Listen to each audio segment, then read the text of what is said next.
Hey everyone, welcome back to my channel. Today I'm talking about IBS and how you can eat out when you have IBS and what you can do to try to minimize a flare-up.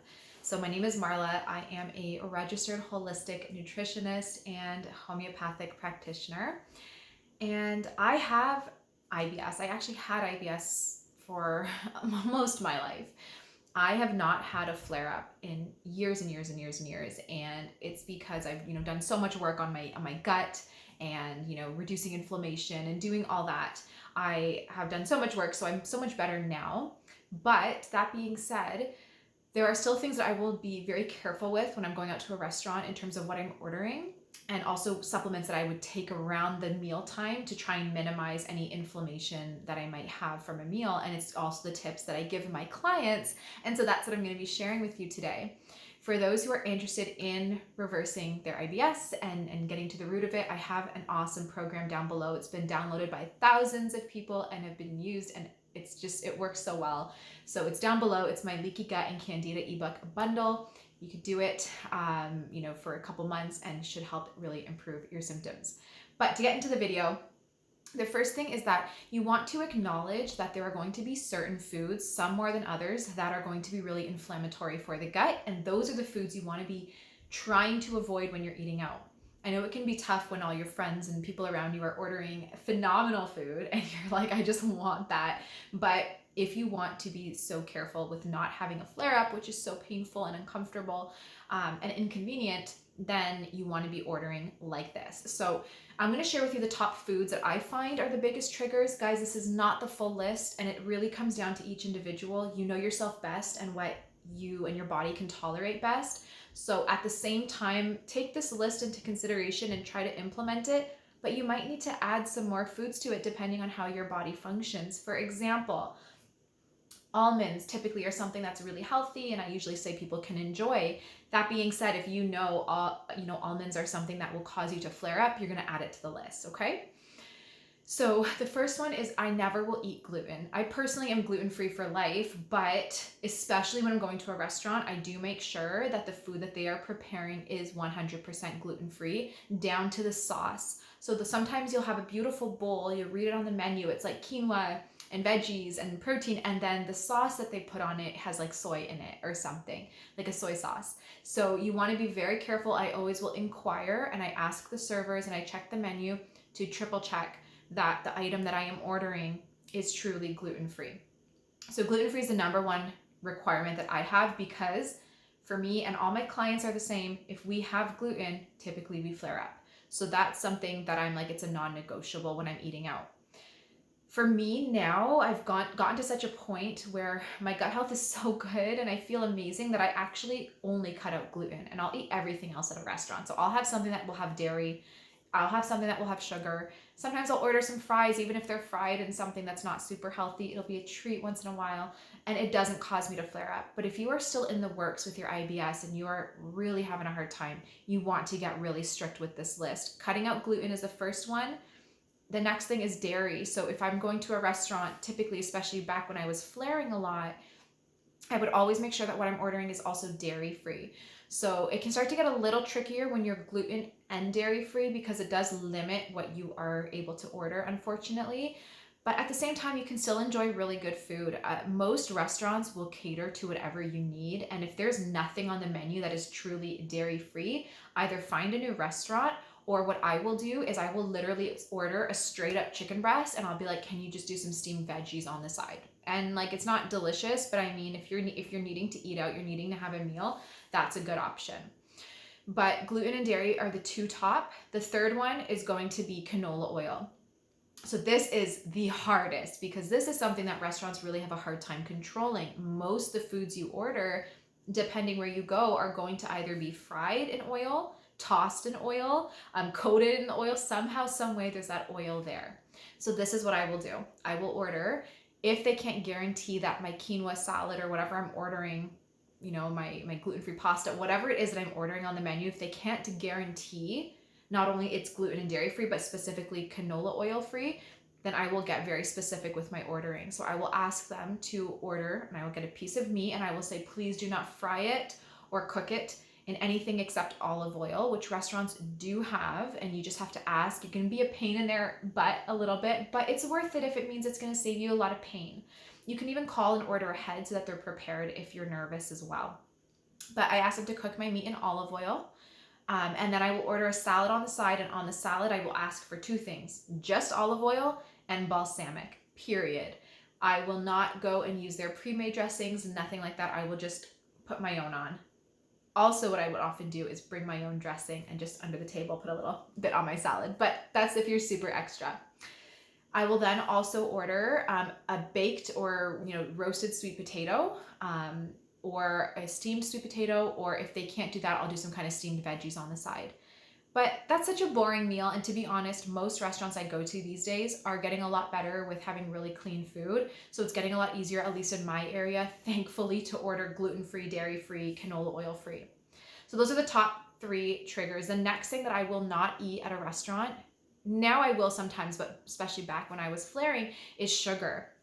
I know, guys, I'm crushing your life right now. I'm bursting all your bubbles.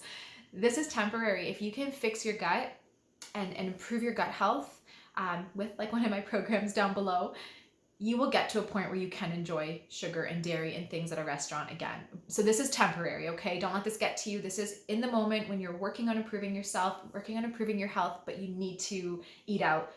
You're going to get really strict. It's going to be annoying. It's not going to be the best tasting thing you've ever had, but it's going to fix your gut so that when you can officially go out and eat, you can actually enjoy what you're having, okay? So stick with me here. Sugar. I will not order a dessert at the restaurant, but also if I'm reading on the menu that something sounds really sweet. So for example, they might be like a honey glazed chicken breast or whatever it's going to be. You can tell that that's going to be sweet. If there is something that's like pasta and it's a rosé cream sauce, you're going to avoid it because there's going to be cream in it. So things that are going to be more sweeter, desserts, but also food as well, can have a lot of sugar, I will be really careful with ordering. There's an amazing restaurant local to me that has like the highest quality food, and one of my favorite things to order is that they make a rice pilaf. It has some veggies in it. Tastes phenomenal. It's got like lemon and dill. It's just unreal. And then they have it with like a rolled up sole fillet, and then with steamed green beans on the side. It's like the best tasting meal, and there's lemon and garlic on it. It's elite. It's so good. It sounds so simple, but they pack a lot of flavor into it. I don't know what I'm talking about. I almost said punk, a lot of flavor. Anyway, they pack a lot of flavor into it, so it actually tastes amazing.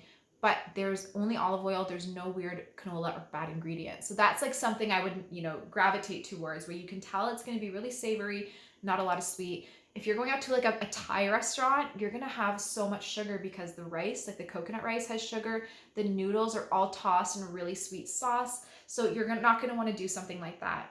I would stay away from like a Chinese restaurant, unfortunately, because most things are deep fried or with a sugary sauce or have MSG. So you're going to look for a more standard mainstream restaurant where you can order some protein, some veggies, some rice, right? Rather than going to like a Thai restaurant where you're going to have a lot of sugar in the sauce. So gluten, dairy, sugar, and canola oil are the top main ones. Now we're going to get a little more nitpicky, guys.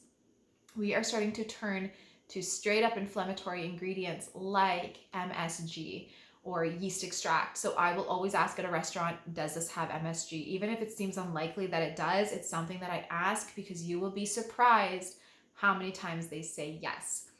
For me, MSG was a huge trigger, so it was something that I was like, it's a non-negotiable.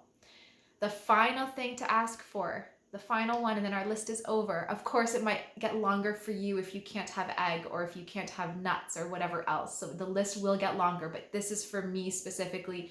The last recommendation I can have is to make sure it's food coloring free. Again, you'll be mind blown at what has food coloring in it.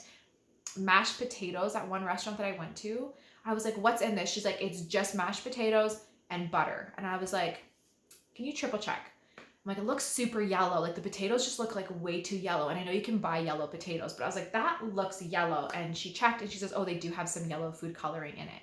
So things have food coloring that you cannot expect. Just be careful. Ask the questions. Literally, I go in the beginning and I say, listen, I have a lot of allergies or sensitivities. I'm going to be super annoying. I'm really, really sorry. And just be like really kind about it. If they want a good tip, the server, the waiter, the chef, whoever's cooking, doing your food, whatever, they're going to totally support you. And if they don't, then you just tip less. You're like, if you weren't like going to accommodate me because I have some health issues, then you can tip less, whatever.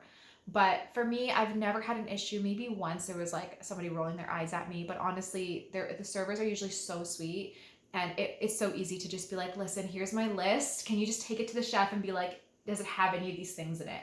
And they'll come back with a yes or no. At the end of the day, you can always order a protein with some steamed veggies on the side, some salt on it, like literally basic. But if you need to eat, you need to eat. Listen, one last thing I'll leave you with before I go into the supplements is just the fact that you will have to add to this list. If you are in the middle of like a candida cleanse while you're working on your IBS, you're going to cut out rice, you're going to cut out potatoes and all the other things. So add to this list, but this is the basic list. If you want to leave a restaurant without flaring, that's like the basics that you need to avoid if you're in the middle of working on your IBS. The last thing I will say, supplements. I will always recommend you take a digestive enzyme with your meal, non-negotiable. I'll link my favorite down below. I also will always take an antifungal with my meal as well. So I will come in, if I know I'm going to be eating around 6 o'clock, I'll take my antifungal around that time. My go-to would be like an olive leaf or a black walnut. It just helps keep inflammation low. And then finally, when I'm done my meal, I will go like an hour or two later and take slippery elm, which is a really good anti-inflammatory for the gut, helps to keep inflammation low and prevent the gut from flaring too much. So hopefully that can help reduce and minimize the IBS flare. So those are the 3 things that I will take if I know I'm going out to a restaurant and I want to have optimal gut health. You can take the slippery elm a couple hours before the meal if you're really nervous that you're going to have some inflammation, and that can really, de-inflame. But those are my recommendations. There's so much more to it, but this is a basic starting point. If you have any more questions on this topic, leave them down in the description box for me. Make sure you subscribe to my podcast as well, which is also linked down below. I have so much information there, and I will talk to you guys in my next video. Have an awesome day. Bye.